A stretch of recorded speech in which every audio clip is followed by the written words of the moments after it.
त्रिजटा कौन थी, किस देवी की अवतार थी, आखिर उन्हें सीता जी माता क्यों कहती थी। तो दोस्तों आप देख रहे हैं माय आइडियल राम।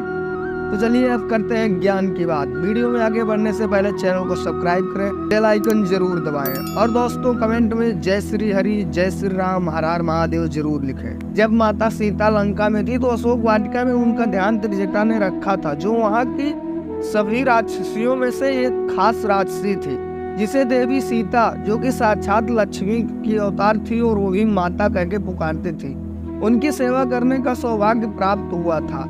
पर वहाँ त्रिजटा को लेकर बहुत सारे सवाल उठते हैं, जैसे राक्षसी होते हुए भी उसने देवी सीता को कोई नुकसान क्यों नहीं पहुंचाया, और वह किसकी पुत्री थी। त्रिजटा या रावण उस पर इतना ज्यादा विश्वास क्यों रखता था। तो दोस्तों इसके लिए रामचरितमानस में कोई बहुत ज्यादा त्रिजटा के बारे में नहीं बताया गया। सिर्फ गोस्वामी तुलसीदास जी ने लिखा है, त्रिजटा नाम राक्षसी एका, राम चरण रत निपुण विवेका।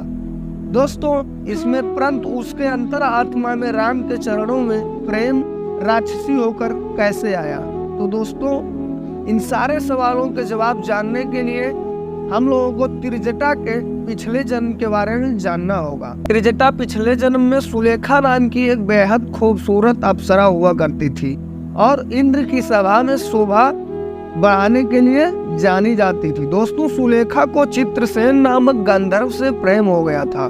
दोनों देवराज इंद्र के दरबार में नृत्य करके सभी का मन बहलाया करते थे। एक दिन नृत्य करते करते सुलेखा को यह आभास हुआ कि वो बहुत जल्द चित्रसेन से बिछड़ने वाली है और वह रोने लगी। तभी सभा में नारद मुनि का आना हुआ। उन्होंने कहा, ए सुलेखा, तुम्हें रोने की कोई जरूरत नहीं है, भविष्य में जो भी होगा उससे तुम्हारा ही भला होगा। सुलेखा ने उनसे पूछा, आखिर ऐसा क्या होने वाला है मुनिवर।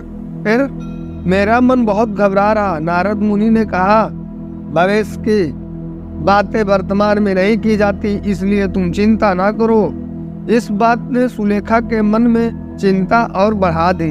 तब देखते हुए एक दिन चित्रसेन सुलेखा के साथ पृथ्वी लोक घूमने गया और वहाँ का वातावरण देखकर सुलेखा बहुत खुश हुई और जैसे ही उसने एक झरने को देखा उसके मन में वहां स्नान करने की इच्छा पैदा हुई। उसने चित्रसेन से कहा और दोनों उस झरने में जाकर नहाने लगे। मित्रों तभी एक दूसरे के ऊपर पानी डालकर दोनों नदी में हंसी के ठिठोरे लगाकर नहाने लगे और वहीं पास में एक चट्टान पर बैठकर ऋषि दुर्वासा तपस्या कर रहे थे। बार बार पानी के छींटे उन पर भी पड़ रहे थे।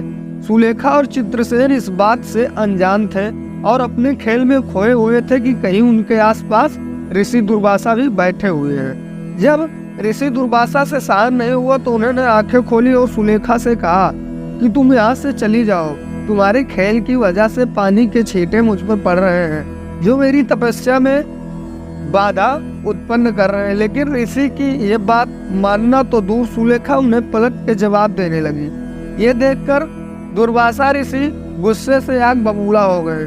और दोस्तों आप लोग जानते हैं कि ऋषियों में सबसे ज्यादा भयानक और गुस्सेले प्रवृत्ति के ऋषि थे दुर्वासा।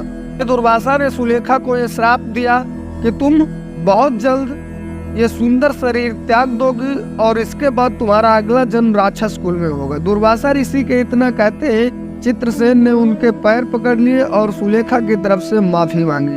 दोस्तों एक कथा और मिलती है त्रिजटा के उत्पत्ति के बारे में। माली नामक राक्षस के पास एक कंचकेशी नामक की पुत्री थी और एक बार कंचकेशी विषेशर्वा जो रावण के पिता थे उनके निकट गई और उसने वहां हरि कीर्तन के माध्यम से ऋषि को प्रसन्न किया और उनके रतिदान से कंचकेशी गर्भवती हो और इसके फलस्वरूप उनको विभीषण जी पुत्र रूप में हुए और उसके बाद फिर त्रिजटा हुई। तो दोस्तों आशा करता हूँ आज का वीडियो आप लोगों को अच्छा लगा होगा। अगर दोस्तों वीडियो अच्छा लगा हो तो ज़्यादा से ज़्यादा लोगों तक शेयर करें और ऐसे ही धार्मिक और आध्यात्मिक वीडियोज के लिए हमारे YouTube चैनल को सब्सक्राइब करें।